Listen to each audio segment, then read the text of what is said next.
On the morning of my wedding, my fiancé's brother pulled me aside and swore he'd caught my fiancé cheating. I believed him, walked out in my dress, and left the man who would have done anything for me standing there, humiliated in front of everyone. Years later, I found out his brother lied, and I'll never forgive myself for listening to him. It's been years, but this whole thing still eats at me when I think about it. I was supposed to marry my fiancé, let's call him Wesley, 4 years ago. We'd been together since our mid-20s, and at least from my perspective, had a really solid relationship. He wasn't the type to make grand gestures or say a million nice things, but he showed up every time it mattered. He was steady, grounded, the kind of person you don't worry about when they're out late, because you know they're not doing anything wrong. We were never one of those dramatic couples that break up and get back together. The biggest fights we ever had were about dumb things, me overcommitting to family stuff, him forgetting to text when he'd be home late. Boring things. I thought that was a good sign. The only ongoing tension in our relationship was his older brother, let's call him Oliver. He was a few years older, never really had a stable job, but always acted like the smartest guy in the room. The kind of person who could insult you but wrap it in a joke so you'd look like the uptight one if you didn't laugh. I tolerated him for Wesley's sake. Family dinners were uncomfortable, but I kept my distance. Oliver didn't like me much either. It wasn't obvious at first, but he'd make little digs about how Wesley had changed since meeting me, or how I was too serious for him. Stuff that sounded harmless until it added up. Wesley always brushed it off as brotherly teasing, but I could tell it got to him. The dynamic between them was weird. Wesley respected him, but also seemed smaller when Oliver was around. Like he was used to playing second place. The wedding planning went mostly fine. Wesley wanted simple, I wanted cozy, and we met in the middle. We'd been through all the typical stresses, guest lists, costs, logistics, but by the time the week of the wedding rolled around, I felt calm. Everything was in place. Wesley texted me the night before, telling me he couldn't believe it was finally happening. I remember smiling at my phone and thinking I was lucky.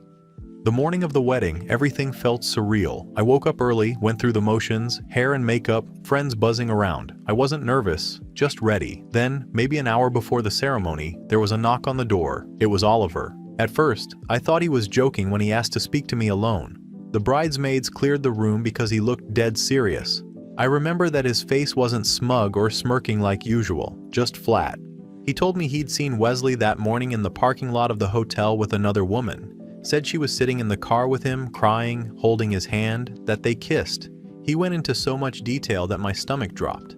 He described the car, the color of the dress the woman wore, even mentioned the hotel clerk supposedly saying Wesley had checked out for a few hours earlier. It sounded insane, but he didn't act like someone making it up. He acted like someone angry about it. I immediately tried calling Wesley, twice. Straight to voicemail. Texted him asking where he was. No reply. My maid of honor tried calming me down, but I couldn't shake the image Oliver had painted. It wasn't like he'd said something vague or emotional, he gave specifics, things that could only come from someone who'd seen it. I asked her to go check with one of the groomsmen to see if Wesley was around, but she couldn't reach anyone either. It felt like time stopped. Everyone was waiting for me to give an answer about whether to start heading down to the venue, and I just froze. I didn't scream or make a scene. I just quietly decided I couldn't go through with it. I told my maid of honor to get my bag and asked her to drive me to my aunt's place about 40 minutes away. I sent Wesley one text saying I needed space and couldn't go through with the wedding. I don't even remember most of that drive. Just the weight in my chest and the constant thought that I was about to humiliate both of us either way. If Oliver was wrong, I was walking away from the best man I'd ever known. If he was right, I was dodging a lifetime of betrayal. When I finally checked my phone later that night, Wesley had called and texted dozens of times. They weren't angry messages, just confusion, worry, and heartbreak. I didn't answer because I didn't know what to say. I didn't want him to talk me out of something that maybe needed to happen. His mom called the next day furious, saying I'd destroyed their family's reputation. When I told her what Oliver said, she went completely silent and then hung up. Wesley stopped trying to contact me after that. The first few months after, I kept thinking maybe he'd reach out again. Maybe there'd be proof one way or another, but nothing ever came. Eventually, I told myself that meant Oliver was right and Wesley didn't want to face me. That's how I made peace with it, or tried to. I moved to a new city a year later, started a new job, and slowly rebuilt my life. I dated, but nothing stuck. I couldn't fully trust anyone again because a part of me always waited for the next lie. I didn't talk about Wesley much. Most people didn't even know I'd been engaged. Then, about 2 years later, I went to a mutual friend's birthday party and Oliver was there. I didn't recognize him at first. He looked older, unshaven, tired. He saw me before I saw him and came over like we were old friends. I asked how Wesley was, mostly to be polite, and that's when he laughed. Not a nervous laugh, a mean, careless one. He said something like he couldn't believe I'd actually believed that story about Wesley cheating, that he made it up because he wanted to see what I'd do. He said it like it was nothing, like a funny memory. I just stood there, my hands literally went numb. He walked away like he'd dropped a casual comment about the weather. I left that party in shock. I don't even remember how I got home. All I could think about was Wesley standing there on our wedding day, probably waiting, probably humiliated, not understanding why the woman he loved didn't show up. I ruined everything because I trusted the wrong person. It's been a few weeks since that night, and I still don't know what to do. Wesley's probably moved on, maybe even married. I don't even know where he lives now, but I keep replaying that morning in my head and wondering how I didn't see it. I don't know if I should try to find him. Update 1. Hi again. I didn't expect so many people to read the original post. I read through most of the comments, and even though some of them were harsh, I kind of needed that reality check. A lot of people said I owed it to Wesley to at least tell him what I found out, and that part stuck with me. So that's what I did, but not before I saw Oliver again. The morning after I posted, I couldn't stop thinking about how casual he'd been when he told me he lied, like it was a stupid prank, not something that ruined two people's lives.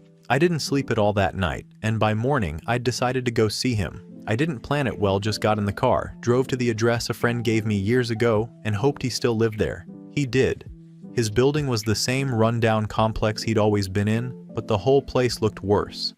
He answered the door in an old shirt, hair greasy, eyes bloodshot, and for a second, I almost turned around. But he recognized me and stepped aside like he'd been expecting me. I didn't go there to scream. I went because I needed to understand why. I needed to hear him admit it wasn't true, without that smug tone he used the night before. But all he did was shrug and say, yeah, he made it up. He said he didn't think I'd actually call off the wedding, that he was messing around because he was tired of Wesley always being the one everyone liked, that it was supposed to be a wake-up call, whatever that means. I just stood there trying to process how small that sounded compared to what it cost. He didn't even look guilty. He acted like I'd overreacted, like I was the crazy one for believing him. That was the part that broke me. I realized he never actually cared about what happened to either of us. When I left, I sat in my car for maybe half an hour trying not to cry. Then I started writing to Wesley. I didn't have his number anymore, so I found his email.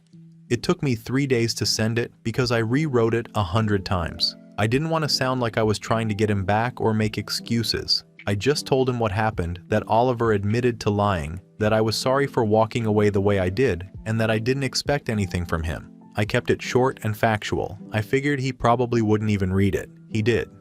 About 2 weeks later, he replied. I saw his name in my inbox while I was at work. I opened it in the parking lot because I didn't want anyone to see my face if it went badly. The email was calm, not cold, but more detached if anything.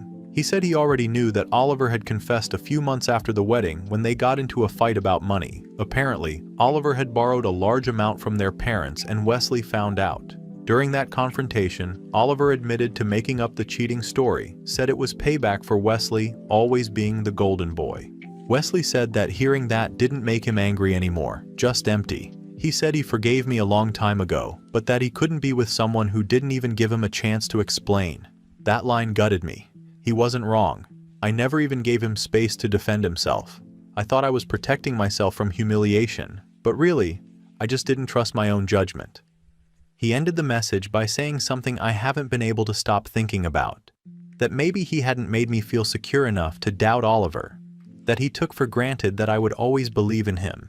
And that, in a way, we both failed each other. Reading it didn't make me feel better. It made me feel like the wound reopened, but in a different way.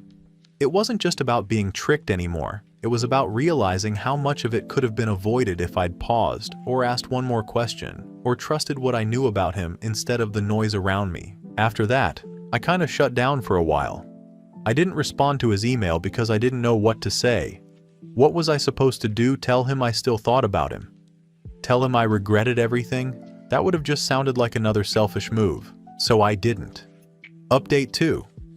It's been a few months since I reached out to Wesley and heard back from him. I didn't plan to talk to anyone else from his side after that. I figured what's done is done, and dragging it up again wouldn't help anyone. But life has a funny way of forcing you to deal with things when you least want to. A few weeks after Wesley's email, I got a voicemail from his mom asking me to call her back. Her tone wasn't angry, which was already strange enough for me to listen to it twice before deciding whether to return it. I called her the next day. She sounded exhausted, not sharp or defensive like before. She told me she knew everything now that Wesley had shown her Oliver's old messages and admitted he'd confessed to lying. She said she wanted to apologize for how she'd treated me after I left the wedding, and for choosing to believe her older son over me when I tried to explain. Apparently, Oliver had gone through a rough spiral since then, stealing from their parents, losing jobs, and blaming everyone but himself. She said the family had finally cut him off completely. The call was uncomfortable, but not because of her tone. It was the sadness behind it. She wasn't just mourning the loss of a relationship between me and Wesley. She was mourning her own son. She said something that stuck with me. "You were the first person I ever saw Wesley fight for." Hearing that hit hard. I'd spent years convincing myself I did what I had to do to protect myself, but maybe he was the one who'd really been protecting me all along. After that, I went back home for the first time in years. I didn't go there to dig up old memories. I just wanted to stop running from them. My aunt still lives in the same area, and I stayed with her for a few days. Everything felt smaller: the town, the streets, even the house where I used to imagine my future with Wesley. While I was there, his mom asked if I'd be willing to meet in person. I said yes, mostly because I wanted to hear what she had to say. We met at a small diner halfway between our neighborhoods. We talked for maybe an hour. She didn't make excuses for Oliver. She just said she was sorry for the wedding, for believing the worst, for not doing more to stop Oliver from destroying both her sons in his jealousy. Then she told me Wesley was remarried. I don't know why that news hit me the way it did. It's not like I expected him to wait around forever, but hearing it made something inside me settle. Like that final piece of denial finally clicked out of place. She told me his wife's name, but we'll call her Samantha, and that she was good for him. The way she said it made me think she meant it, not as a jab, but as a kind of comfort. Wesley had moved on, built something new, and I couldn't be part of that. After that meeting, I drove past the church where we were supposed to get married. They'd repainted it, the same white fence, same parking lot. I parked for a bit, then left. I didn't cry. I just felt the kind of tired that sits in your bones. A few days later, I got a message from Samantha. It wasn't rude, just blunt. She said Wesley was doing well, but that hearing about me had stirred things up for him, and she asked me not to contact his family anymore. She said she wanted to protect her husband's peace. I didn't argue. I understood. I replied that I wouldn't reach out again, and I meant it. Final update. It's been about a year since everything with Oliver blew up, and for the most part, life had started feeling steady again. Therapy helped more than I expected. Not in some movie-style aha way, but slowly, piece by piece, I started understanding how one bad decision doesn't define a person. I'd spent so long replaying that day, the wedding morning, the phone calls, the silence like a punishment reel in my head. But after months of sorting through it, I was finally starting to see it for what it was. A decision made by someone who thought she was doing the right thing with the information she had. Then Wesley moved back to my city. I found out by accident. A mutual friend mentioned it in passing. Something about him taking a promotion at a company downtown. I didn't think much of it. I told myself we lived in separate worlds now, and even if I did see him, it wouldn't matter. But the universe apparently wanted to test that theory, because a few weeks later, I walked right into him at a cafe near my apartment. It was one of those weird, slow-motion moments. I was waiting for my coffee, scrolling through emails, and when I looked up, there he was at the counter, ordering. He looked about the same, maybe more tired around the eyes, but that same calm way he carried himself was still there. For a second, I thought about pretending I didn't see him, but then he turned, spotted me, and smiled in that small, polite way you give someone you used to know well. We talked. Nothing deep, just small talk, work, family, how time moves fast. I found out he was divorced. Apparently, he and his wife split last year, no kids. He didn't give details, and I didn't ask. The conversation was oddly normal. No awkward silences, no tension. Just two people who'd shared something big once, and we're now trying to be decent about it. Then he said something that stayed stuck in my head. He told me that when everything first happened, he couldn't wrap his head around how I'd believed Oliver, but as time passed, he realized he might have believed him too if the roles were reversed, because Oliver had that way of getting under your skin and making lies sound like logic. I didn't know what to say to that. He wasn't excusing me, but it was the first time anyone had acknowledged that the whole thing was bigger than just a bad choice on my part. We ended up talking for almost an hour before he had to leave. When I walked home after, I didn't feel sad or hopeful, just settled. Like something that had been looping endlessly in my mind had finally reached the last scene. For a few weeks, I honestly thought that was the end of it. I even told my therapist I felt done, like I'd finally put that chapter to rest. But of course, peace never lasts long when Oliver's involved. Out of nowhere, one night around 10 p.m., I heard banging on my apartment door. At first, I thought it was a delivery at the wrong address. Then I heard his voice, Oliver. I froze. It took me a second to process that it was really him. I hadn't seen or heard from him since the last time I told him to stay out of my life. His voice was slurred, angry. He was yelling that I'd ruined his life, that I'd turned everyone against him. He kept repeating how I played the victim while he was the one suffering. I didn't open the door.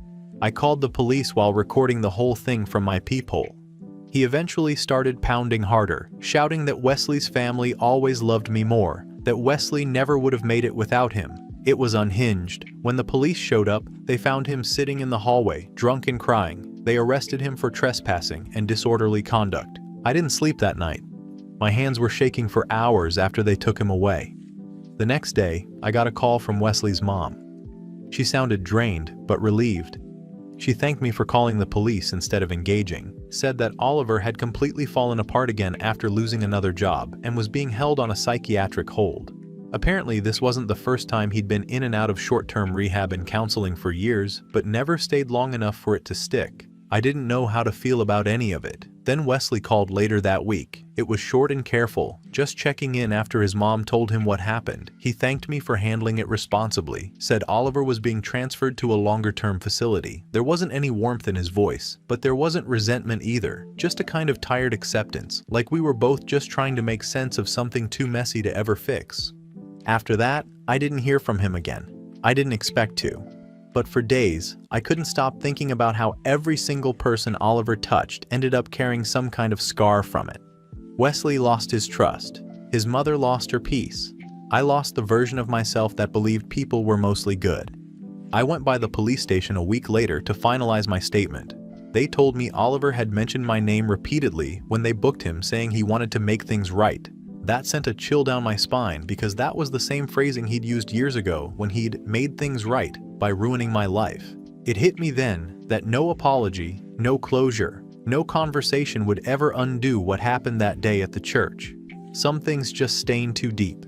Therapy taught me that forgiveness doesn't mean pretending something never happened. It just means deciding it doesn't get to own you anymore. I'm still working on that part. I didn't write this update because I'm looking for sympathy. I just needed to say it out loud somewhere that isn't stuck inside my head, because sometimes, even when you try to move on, the past has this way of circling back just to make sure you really mean it. And I think I finally do, because when I picture Wesley now, not the man at the altar, not the broken version afterward, but the one who looked at me in that cafe, I don't feel guilt anymore. Just gratitude that at least one of us made it out of Oliver's orbit intact. Still, every time I walk past that cafe, I can't help but think about how close we came to a different life, and how one lie set everything spinning off course. Maybe that's what life is, a bunch of moments you can't take back, and the choice to stop letting them define you. I guess this was mine.